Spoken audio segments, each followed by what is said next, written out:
সচিব মহাশয় যে কলাক্ষেত্ৰৰ যিটো গেলেৰী আছে সেইটো মনেশ্বৰ বৰ্মন নামত উচৰ্গা কৰিব পাৰি নেকি? মনেশ্বৰ বৰ্ম আৰ্ট গেলেৰী বুলি ক'ব পাৰি নেকি? বিবেচনা কৰিলে মই ভাল পাম। এখন অমায়িক অতি মৰম লগা সেই ল'ৰাটো আছিল। মানুহক সন্মান কৰিব জানিছিল, কম কথা কৈছিল। আমি এজন ভাল বন্ধু, ভাল মনৰ এজন শিল্পী হেৰুৱালোঁ।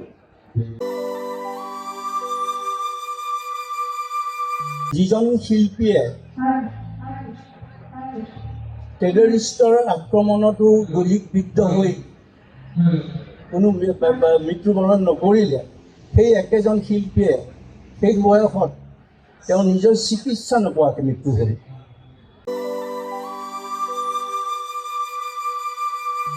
তেওঁ জানিছিল তেওঁৰ অসুখ, তেওঁৰ সাংঘাতিক ধৰণৰ হাৰ্টৰ প্ৰব্লেম আছে, জানিছিল।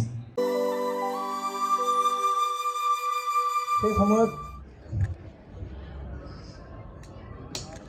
আমি কিছুমান কাম কৰিছিলোঁ, শিল্পকলাৰ বাকী কামৰ বাহিৰেও শিল্পকলাৰ কিছু কাম কৰিছিলোঁ, দুখন প্ৰদৰ্শন পাতিছিলোঁ।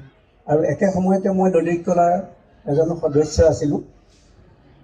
আৰু কলাক্ষেত্ৰত সেই সময়ত মোক দায়িত্ব দিছিলে যে ললিত কলাৰ যিকোনো কাম তোমাৰ ওপৰত দায়িত্ব, মোৰ ওপৰত দায়িত্ব এৰিছিলে যে কেনেকৈ কৰিব লাগে। তাত মই কিছুমান কেইখনমান এক্সিবিশ্যন কৰিছিলোঁ ললিত কলা একাডেমীৰ পৰা। এখন আছিল নেশ্যনেল এক্সিবিশ্যনৰ এখন এক্সিবিশ্যন, আৰু এখন ৰিজনেল এক্সিবিশ্যন পতা হৈছিল, য'ত তিনিটা পুৰস্কাৰ দিয়া হৈছিল, এটা গ্ৰাফিকত, এটা পেইণ্টিঙত, এটা স্কাল্পচাৰত। আৰু মই সৰুকৈ কৈছোঁ কথাখিনি। আৰু সেই প্ৰদৰ্শনীখনত নৰ্থ ইষ্টৰ প্ৰায় সকলো শিল্পীয়ে ভাগ লৈছিল। আৰু যেতিয়া প্ৰদৰ্শনী শেষ হ'ল, তাত পুৰস্কাৰ দিবলগীয়া হ'ল। তাতে 3জন মানুহ পুৰস্কাৰ পাইছিলে। মই নামকেইটা পাহৰি গৈছোঁ। বাকী পেইণ্টিঙত এজনে পালে, গ্ৰাফিকত এজনে পাইছিলে, আৰু স্কাল্পচাৰত এজনে পালে। যেতিয়া প্ৰদৰ্শনী আৰম্ভ হ'ল, দেখিছোঁ এজন ল'ৰা আহি মোক মাত দিলে যে মই মনেশ্বৰ বৰ্ম কোকৰাঝাৰৰ পৰা আহিছোঁ, মই এটা পুৰস্কাৰ পাইছোঁ। তেওঁ গ্ৰাফিকত সেই পুৰস্কাৰটো পাইছিল। এখন অমায়িক অতি মৰম লগা সেই ল'ৰাটো আছিল। মানুহক সন্মান কৰিব জানিছিল, কম কথা কৈছিল। ঠিক তেনেকৈ তেওঁ চিনাকি হ'ল। তাৰ কিছুদিনৰ পিছতে এদিন মই কলাক্ষেত্ৰ সমাজক ক'লোঁ যে আমাৰ ললিত কলা বিভাগটো চলাবৰ কাৰণে এজন আৰ্টিষ্টৰ প্ৰয়োজন হৈছে, আপোনালোকে কাৰোবাক দিব পাৰে নেকি? তেওঁলোকে কৈছে আমাৰ তেনেকুৱা কোনো প'ষ্ট নাই শিল্পীৰ কাৰণে। তথাপি সমাজে সেই সময়ত, মই মনেশ্বৰ বৰ্মৰ কথা ক'লোঁ তেতিয়া, যে এজন অমায়িক সুন্দৰ ল'ৰা এজন আছে, তেওঁক পাৰিলে দিব পাৰি নেকি? তেওঁক তেতিয়া এই জেগাটুকুৰাত চাকৰি দিছে।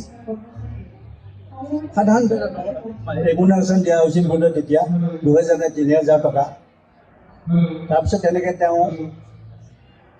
তেওঁৰ লগত সেই সম্পৰ্কটো মোৰ চলি আছিল আজি কিছুদিন আগলৈকে।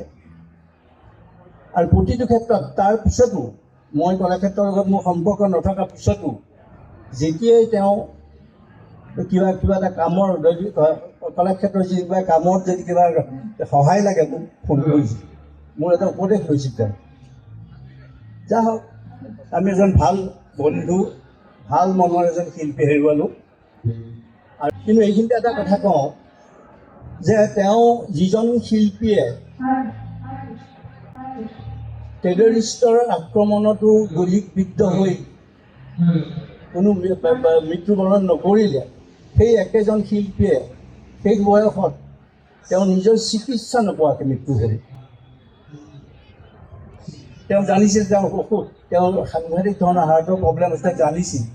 কিন্তু যেনেকুৱা এটা সময়ত তেওঁ আমাক জনাইছিল, যিটো সময়ত হয়তো তেওঁ কৈছিল যে আমাৰ 2 দিন সময় মোক দিয়ে। মই তেওঁলোক জোৰ কৰিছিলোঁ যে তুমি যোৱা মেডিকেলত পাই। মই তেতিয়া তেওঁক কৈছিলোঁ যে তুমি কিয় ট্ৰিটমেণ্ট নকৰা, তেওঁ কৈছিলে নহয় মোৰ অলপ কাম আছে, মই এতিয়া পইচা খৰচ কৰি মোৰ চিকিৎসা কৰিব নোখোজোঁ। বেছি ডিটেইলছ নকওঁ, যা হওক। আমাৰ চিত্ৰশিল্পীসকলে এনেকৈ অভাৱতে মৃত্যু হ'ব নেকি সদায়? আমাৰ কিছু চিন্তা কৰিব হ'ল।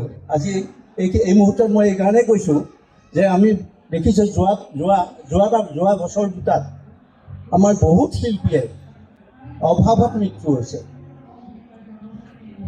এনেকুৱাও মই শুনিছোঁ যে আৰ্ট কলেজত পঢ়ি থকা বহু ল'ৰা ছোৱালীয়ে ৰাতি মেগী খাই শুই থাকে, তাত পইচা খৰচ কৰিব নোৱাৰে। কিয় হৈছে আমাৰ এই শিল্প জগতখনৰ এই ঘটনা চব? এই চব আমি অকণ আলোচনা কৰিব লাগিব।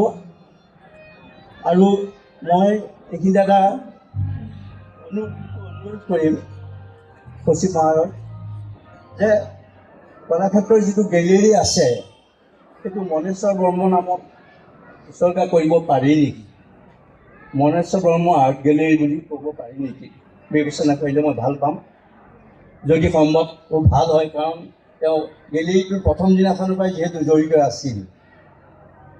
আৰু দ্বিতীয়টো কথা হৈছে কি, শংকৰদেৱ কলাক্ষেত্ৰত সচিবক লৈ বা এই অনুষ্ঠানটোক লৈয়ে আমাৰ শিল্পীসকলৰ কিছু সমস্যা সমাধানৰ কাৰণে কিবা এটা চিন্তা কৰিব লাগে।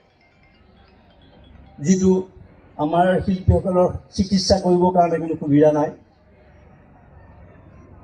হস্পিটেলত থাকিলে তেওঁ সহায় কৰিবলৈ আমাৰ কোনো ফাণ্ড নাই, কোনো পইচা নাই, বা তেনেকুৱা ধৰণৰ ট্ৰাষ্টি বা কিবা কৰিব পাৰি নেকি, সেই কথা চাবলৈ চিন্তা কৰিব হ'ল।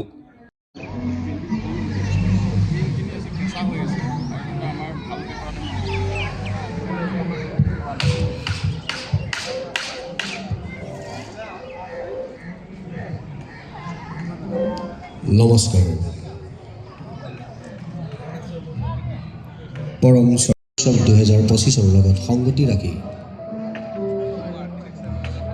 মনেশ্বৰলৈ মনত পৰে শীৰ্ষক কৰ্মশালাখনিৰ সামৰণি তথা আজি স্মৃতিচাৰণ সভা। আমাৰ মাজত ইতিমধ্যে বিশিষ্ট অতিথিবৃন্দ আৰু দৰ্শক ৰাইজ আহি উপস্থিত হৈছেহি। আমি সকলোকে কলাক্ষেত্ৰ সমাজৰ তৰফৰ পৰা স্বাগতম জনাইছোঁ।